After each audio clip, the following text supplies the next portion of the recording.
Кудайдын чакырыгы 24-июнь.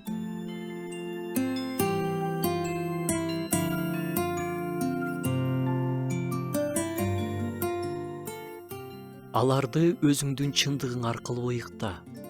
Сенин сөзүң чындык. Кудай сөзүнүн ишенүүчүлөр үчүн ыйыктоочу күчү бар. Сөздү окуп, аткарып жашасак, Кудайдын колунда ишке жараган идиш болуп бере алабыз.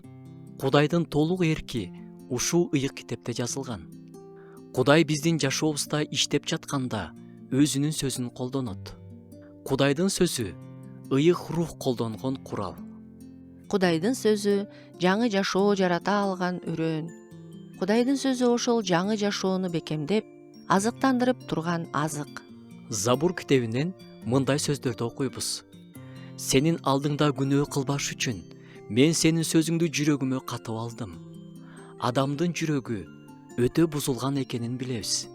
Бузулган жерге Кудай өзүнүн ыйык, таза сөзүн салганда, ал жүрөк ыйыкталат, күнөөгө каршы туралат. Бизде ыйык жазууну, Библияны окуп коюу гана эмес, аны изилдеп, үстүнөн ой жүгүртүп, иш жүзүндө жашоого киргизип жашоо артыкчылыгы бар. Ыйса өзү мындай сөздөрдү айткан: Кудай сөзүн угуп, аны аткаргандар бактылуу. Сөздү аткарып жашаганда биздин жашообуз баталуу. Ал батаны биз сезебиз жана биздин айланабыздагы адамдар да көрөт.